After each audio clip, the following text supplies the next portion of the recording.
Earlier this week, I was talking with some people about Christmas music, and we were talking about how it's become somewhat of a joke about how early people put up Christmas decorations and start playing the Christmas music. You know, it seems like they put up the Christmas decorations as soon as they take down those decorations from like Labor Day and things like that, you know, some people. But I was reading something that kind of made sense of the situation, which was about how most popular, what we might call secular Christmas songs are about the future, about anticipation of something. For example, I'm dreaming of a white Christmas, Santa Claus is coming to town, and you can think of others just like that, that are all looking forward to some event that is going to happen in the future. And so when that event comes, when Christmas Day rolls around, then those songs tend to stop because there's no sense of singing that after the day has already come. And so there's a lot of build up to Christmas in the secular mindset, but then it falls off very quickly. You know, the day after Christmas, the songs stop, everything goes on sale, and the decorations come down. Meanwhile, our traditional Christian hymns and carols speak about something that's already happened, that we're celebrating. For example, Joy to the World, O Come All Ye Faithful, and ones like that. You know, it's all about something that's occurred and that we're celebrating. And so it makes sense that when we wait until Christmas Eve or Christmas Day to start singing those songs, and that we carry them on for a while. You know, in the church, we have what we call the Christmas octave, which is those 8 days immediately starting with Christmas going forward, because it's such an important event that it can't just be relegated to one day. And then we have the 12 days of Christmas, which extend from the 8 days to the 12, which includes the January 6th, the coming of the wise men at Epiphany. And then the Christmas season kind of drags on a little bit all the way until February 2nd in some sense. But anyway, you see how the Christmas season, you know, kind of extends out a little bit, and that's really kind of nice. We have something before Christmas, of course, which we call Advent, which means coming, and it can be either 22 to 28 days long. But during Advent, we can think of the songs that we sing, like, O come, Emmanuel, come thou long expected Jesus, people look east, things like that, which speak to us about like something that's going to occur, looking forward to the coming of Christ at Christmas.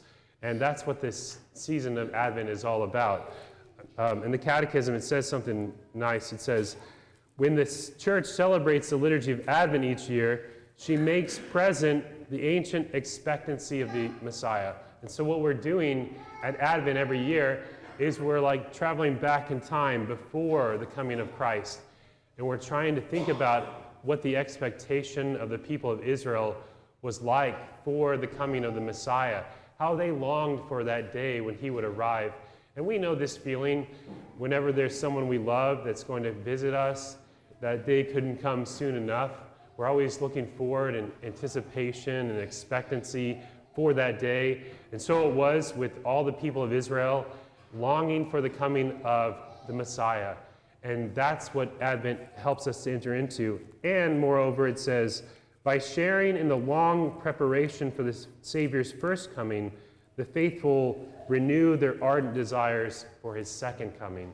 And so there's like a twofold thing. We enter into that longing for the coming of Christ the first time, and we renew our desire for his second coming. That's why in our readings today we have both. In the first reading from Jeremiah, we hear about how the Lord is going to fulfill his promise, and that's the first coming. And then in the gospel, we hear about Jesus is going to return again in glory.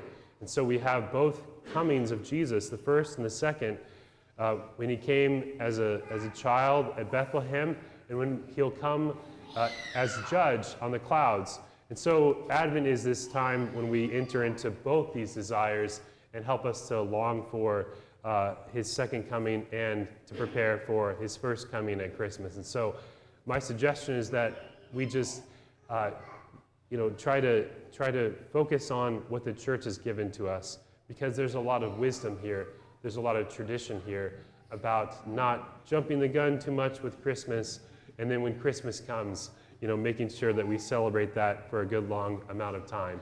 And so these next 25 days this year, let us enter into this season and really prepare ourselves for what is to come.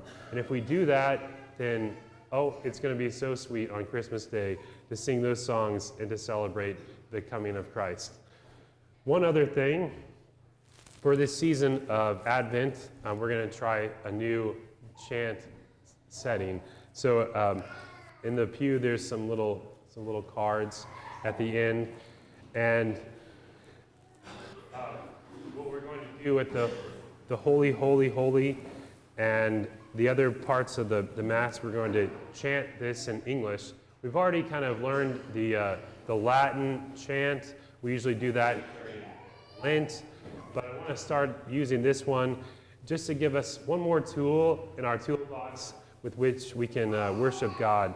And so we're going to be practicing at this, and it's going to take some effort, for us to become better at it. The kids at school already started practicing a couple weeks ago, so hopefully they can carry us along, and it will be something hopefully that you find beautiful as I do, and help us to enter into this great mystery of the Lord's celebration of his passion, death, and resurrection at Mass. So if you would please stand for the Creed.